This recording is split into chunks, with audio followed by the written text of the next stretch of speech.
தமிழ் சார நேயர்களுக்கு வணக்கம். இன்னைக்கு ரேபான் ரிவ்யூல நம்ம பார்க்க போற படம் இயக்குனர் மாரி செல்வராஜோடைய இயக்கத்திலையும் தயாரிப்பிலையும் வெளியாகி இருக்கிற வாழை. இந்த படத்தோட கதாநாயகனா கலையரசன், அதே மாதிரி கதாநாயகிலா திவ்யா துரைசாமி, நிக்கிலா இவங்க, அப்புறம் இன்னும் 2 சின்ன பசங்க நடிச்சிருக்காங்க.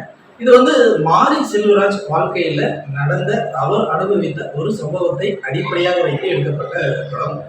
படத்துடைய கதைப்படி வந்து இது ஒரு 90 காலகட்டங்களில் ஒரு 8வது படிக்கிற ஒரு மாணவன், சிவநயந்தன் அப்படிங்கிற அந்த ஒரு பெயர் உள்ள மாணவன், அவனுடைய நண்பன் ஒருத்தன்.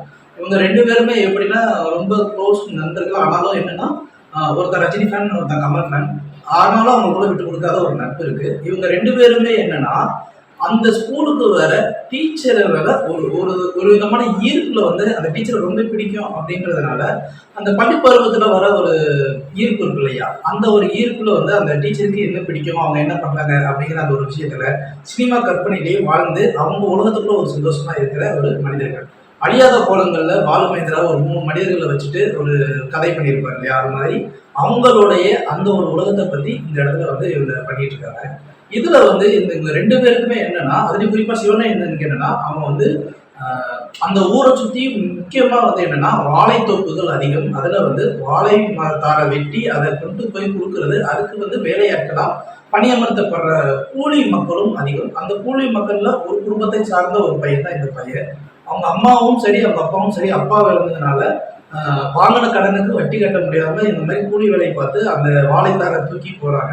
இவனையும் வந்து பள்ளி நாட்கள் போக மீதி நாட்கள்ல வந்து அவங்க உட்கார வச்சுட்டு இந்த மாதிரி வந்து வாழைத்தாரை வந்து தூக்கிட்டு போகணுன்றதா வாழ்க்கை. இவனுக்கு ஆனா அந்த காயடிக்க போறது இதெல்லாம் பிடிக்கவே மாட்டேங்குது. அதனால அவன் வந்து ரொம்ப ஒரு வெறுப்பின் உச்சத்துல இருந்தான். இருந்தாலும் வந்து குடும்ப சூழ்நிலை காரணமாக அவன் வந்து போக ட்ரை பண்ணும்போது இவனுக்கு வந்து இந்த ஒரு மிஸ் ரொம்ப பிடிக்குது. இருந்தாலும் வந்து இங்க கூப்பிடாங்களே அப்படின்றதையும் தாண்டி அவன் வந்து சின்ன சின்ன பொய்கள் சொல்றான். அந்த வயசுல சொல்லக்கூடிய அந்த ஒரு பொய்கள் இருக்கு இல்லையா, அந்த பொய்கள்னால ஒரு பெரிய பிரச்சனை உருவாகுது. அந்த ஒரு பிரச்சனையினால அந்த குடும்பத்துக்குள்ள ஒரு சின்ன குழப்பம் இதெல்லாம் வருவது. இதனால வந்து அவங்க அம்மா கிட்ட சத்தியம் பண்ணா இனிமேல் நான் பொய் சொல்ல மாட்டேன் அப்படின்னு சொல்றான். சரி, பொய் சொல்ல மாட்டேன், இல்லை இதுக்கு மேல அவன் கரெக்டா இருப்பான் அப்படின்னும் போது அவனுக்கு வந்து திடீர்னு பள்ளிக்கூடத்துல வந்து ஆண்டு விழா நடக்குது. அந்த ஆண்டு விழால இவன் வந்து நல்லா படிக்கிற பையன், அதையும் தாண்டி நிறைய சேட்டையும் பண்ணுவான். இருந்தாலும் வந்து அவன் நல்லா டான்ஸ் ஆடணும்னு ஆசைப்படுறான். அந்த அவன் விருப்பப்படுற அந்த மிஸ்ஸை கிட்ட வந்து டான்ஸ் கற்றுக்கணும்னு ஆசைப்படுறான். இப்போ இந்த பக்கம் வந்து அந்த வாழைத்தோப்புல போய் அந்த வாழைத்தாரை வந்து எடுக்கணும். இப்போ வாழைத்தாரை எடுக்கிற இடத்துல வந்து அவங்க அக்காவும் சரி, அவங்க குடும்பத்து சூழ்நிலை காரணமா அவன் அங்க போகணும். ஆனா அதே சமயத்துல இங்க பள்ளிக்கூடத்துல டான்ஸ் கிளாஸ் கற்றுக்கணும். இதுக்கு இடையில அவன் அங்க போறானா இல்லை இங்க போறானா, இப்ப அப்படி மாறி போயிட்டோன்னா என்ன ஆகும் அப்படின்றதுதான் இந்த வாழை படத்துடைய ஒட்டுமொத்த கதையுமே. மாரி செல்வராஜ் ஒரு கதையை எடுக்கிறதுலையும் அந்த கதை சொல்றதுலையுமே வந்து ஒரு கில்லாடின்னு சொல்லலாம். ஏன்னா அவருடைய கதை சொல்லும் விதம் எப்பவுமே ஒரு குறியீடுகளோடயே ஆரம்பிக்கும். அந்த குறியீடு என்னன்னா ஒரு அழுத்தமான பதிவோட இருக்கும். இதுல வந்து அந்த குடுகுடுப்புக்காரனுடைய அந்த சவுண்டு சப்தம் இருக்கு இல்லைங்களா, அந்த சப்தம் வந்து நமக்குள்ளே ஒரு உருக்கும். அதே மாதிரி வந்து அந்த மாடு எங்கேயோ தொலைஞ்ச போது ஒரு சத்தம் இல்லையா, அந்த மாட்டுக்கு ஒரு பேரை சொல்லி கத்துற அந்த சவுண்ட் இல்லையா, ஏதோ ஒரு அழுத்தமான பதிவு சொல்ல போறாரோ அப்படிங்கிறத படம் ஆரம்பித்த நேரத்துல இருந்தே வந்து அந்த பதிவு பண்ணிக்கிட்டே தான் இருப்பாரு. இதுக்கு இடையில வந்து ஒரு யதார்த்தமான வாழ்வியல் கதையை சொல்லிக்கிட்டே தான் இருப்பாரு. இந்த கதைக்கு அப்புறம் அது என்ன நடக்குது அப்படிங்கிறது அடுத்த ஒரு விஷயம். இந்த படத்தில் நடித்த நடிகர்களை பத்தி நம்ம குறிப்பா பேசணும். இந்த படத்துல கலையரசன் இருக்காரு. கலையரசன் வந்து அதாவது ஒரு போராளின்னு சொல்ல முடியாது, ஒரு யதார்த்தமான ஒரு நியாயவாதி. நாங்க வந்து எவ்வளவோ தூரத்துல போய் வந்து வாழைத்தாரை வெட்டி ஒரு தாருக்கு 1 ரூபாய் கொடுக்குற இடத்துல எனக்கு 2 ரூபாய் வேணும் அப்படின்னு கோரிக்கை வைக்கிறாரு. ஆனால் ஒரு முதலாளியும் சரி, அந்த முதலாளிக்கு வேலை பார்க்குற அந்த புரோக்கரும் சரி கொடுக்க முடியாது அப்படின்னு சொல்லி நிராகரிக்கப்படும் போது இது வந்து ஒரு கம்யூனிசம் அப்படிங்கிற அந்த ஒரு விஷயத்தை முன்னெடுத்து அவர் பேசுற விஷயமும் சரி, அதனால வந்து அந்த வாழைத்தாருக்கு மேலேயே வந்து அந்த மக்களையும் உட்கார வச்சுட்டு அனுப்பிச்சு விடுற விதமும் சரி, இதனால இவர் வந்து பழி சுமத்தப்பட்டு அதுக்குள்ள நடக்கிற அந்த உள்ளார்ந்த அரசியலும் சரி, அதை எல்லாத்தையுமே ரொம்ப கச்சிதமா பண்ணியிருக்காரு கலையரசன். இதுக்கப்புறம் வந்து இந்த படத்துல வந்து இந்த சிவனேந்தன் கேரக்டர்ல அந்த சின்ன பையனுடைய அக்காவா நடிச்சிருக்கிற திவ்யா துரைசாமி, நடிகை திவ்யா துரைசாமி, இவங்க சஞ்சீவன் படத்துல நடிச்சிருந்தாங்க. அதுக்கப்புறம் சின்ன சின்ன ரோல் நிறைய படங்கள்ல பண்ணியிருக்காங்க. இந்த திவ்யா துரைசாமி யாரு அப்படின்னு பல பேருக்கு ஒரு கன்ஃபியூஷன் வரலாம். இன்ஸ்டாகிராமும் சரி, நிறைய ஃபேமஸா பாப்புலரா இருக்கிற ஒரே ஒரு பேர் என்னன்னா டெஸ்லா. இந்த டெஸ்லான்னு பேர் சொன்னா என்னன்றது உங்க எல்லாருக்குமே தெரியும். அவங்க தான் இந்த படத்துல அந்த ரோல் பண்ணியிருப்பாங்க. இந்த ரோல் வந்து அந்த தூத்துக்குடி மாவட்டத்துல திருவைகுண்ட பகுதியில் ஒரு அப்படின்னா அவங்க இருப்பாங்க.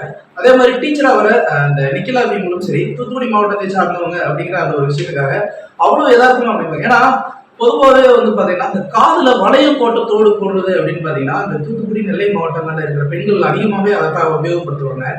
நம்ம ஊர்ல ஜிமிக்கி கம்மல் இந்த மாதிரியான பல ஸ்டெட் யூஸ் பண்ற இடங்கள்ல அவங்க மட்டும் தான் அதிகமா வளையம் போட்ட அந்த ஒரு தோடை யூஸ் பண்ணுவதாகும். இதை வந்து கச்சிதமா ப்ராப்பர்ட்டி எல்லாமே என்னன்றது பார்த்து மாரி செல்வராஜ் பண்ணியிருக்காரு. இந்த படத்துக்கு வந்து சந்தோஷ் நாராயணனுடைய இசை வந்து எங்க சவுண்ட் எஃபெக்ட்ஸ்ல பிளஸ்ஸா இருந்துச்சோ நிறைய இடங்கள்ல வந்து அந்த வாழ்வியல சொல்ற பாடல்கள் அவ்வளவு அழகா இருந்துச்சு. ஆனா அதே சமயம் நிறைய ரேப்போ சாங்கு தேவையில்லாம உள்ள பூர்த்தி இருக்கிற விஷயம் தான் ரொம்ப தப்பாப்பட்டுச்சு.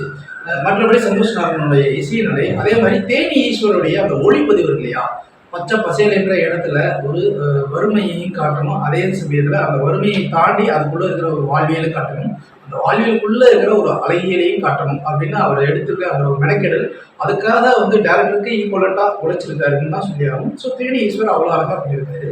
இந்த படத்துல மிகப்பெரிய குறையா பார்க்கப்படுற ஒரு விஷயம் என்ன அப்படின்னா, மாரி செல்வராஜ் ஒரு கதையை சொல்றாரு. அந்த ஒரு கதையில வந்து ஒரு மிகப்பெரிய அழுத்தத்தையும் ஒரு ஆழத்தையும் சொல்றாரு. அது வந்து ஒரு உண்மை சம்பவத்தை அடிப்படையாக சொல்றாரு. எல்லாமே கரெக்டு. தமிழ்நாடு பாடநூல் கழகத்துல 90 காலகட்டங்களில் பாட புத்தகங்களில் எந்த ஒரு தேசிய தலைவர் படத்தையும் அதே மாதிரி ஒரு அரசியல் தலைவர்கள் படத்தையும் போடப்பட்டதா சரித்திரம் இல்லை. அதுவும் தமிழ் பாட புத்தகத்துல சமூக அறிவியலில் கூட ஏதாவது ஒரு தேசிய தலைவர்களோ இல்லை வேற ஏதோ ஒரு தலைவரையோ கொடுக்கலாம். இதுல வந்து அவர் வந்து ஒரு அம்பேத்கர் படத்தை போட்டு தமிழ் புத்தகம் அச்சடிச்சிருப்பாரு. இந்த அம்பேத்கர் படம் அந்த காலகட்டங்களில் வந்துச்சா அப்படின்னும் போது அந்த காலகட்டங்கள் மக்கள்கிட்ட சில விசாரிச்ச வரைக்கும் மகாபலிபுரத்தோடைய அந்த ஒரு ஒற்றைக்கல் இதெல்லாம் போட்டிருப்பாங்க, இல்லை வேற ஏதாவது ஒரு படங்களை போட்டிருப்பாங்க, இல்லைன்னா மகாகவி பாரதியார் அப்படின்னா திருவள்ளுவர் இந்த மாதிரியான படங்களை போடுவாங்க. எந்த ஒரு தேசிய தலைவர்களும் சரி எந்த ஒரு மாநில தலைவரும் படத்தையும் வச்சிட மாட்டாங்க அப்படிங்கிற மாதிரியான ஒரு தகவல் இருந்துச்சு. இந்த இடத்துல எதுக்கு அம்பேத்கரை போட்டார், அதுக்கப்புறம் அந்த அம்பேத்கரை என்னை காப்பாத்து அப்படின்னு எதுக்கு சொல்ல வைத்தார் அப்படிங்கிற அந்த ஒரு திணிப்பு தான் இந்த நல்ல படத்தை தேவையில்லாத சாதிய திணிப்பாக பார்க்கப்படுற மாதிரி இது ஆக்கிடுச்சு. இல்லைன்னு வச்சுக்கோங்களேன், இது ஒரு தரமான படம். இந்த படம் வந்து எல்லாருக்குமே பிடிக்கக்கூடிய படம். ஆனால் இந்த படத்தை பார்க்குறவங்களுக்கு ஒரு மிகப்பெரிய பொறுமை வேண்டும். காரணம் என்ன அப்படின்னா, இவர் வந்து அந்த அழகியிலையும் வாழ்வியலும் சொல்றதுக்காக அவர் எடுத்துக்கிட்டு இருக்க அந்த நேரம் இருக்கு இல்லையா, அதுக்காக பொட்டுக்காலியாவது நேரம் எடுத்துட்டாருன்னா அது கிடையாது. ஆனாலும் இவர் ஒரு நேரம் எடுத்து அந்த ஒரு கதையை வந்து சொல்றாரு. அந்த சொல்ற விதத்துக்குன்னு ஒரு டைம் தேவைப்படுது.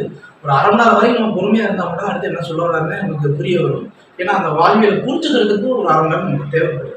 ஸோ அந்த அளவுக்கு அவர் பொறுமையாக ஒரு விஷயத்த சொல்ற இடத்துல இந்த பொறுமையும் தாண்டி இவர் இந்த சாதியை திருப்பி இது எல்லாத்தையும் விட்டுருந்தாரு. இந்த பொறுமையை கடைபிடிக்காம இது கொஞ்சம் இந்த கிறிஸ்பா எடிட் பண்ணியிருந்தாரு அப்படின்னா வாழை வந்து ஒரு ஒரு நல்ல படம்னே சொல்லியிருக்கலாம்.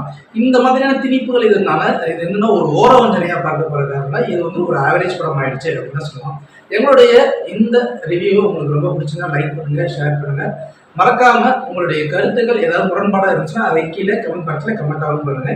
மீண்டும் வேற ஒரு நல்ல படத்துல நான் உங்களை வந்து சந்திக்கிறேன். நன்றி.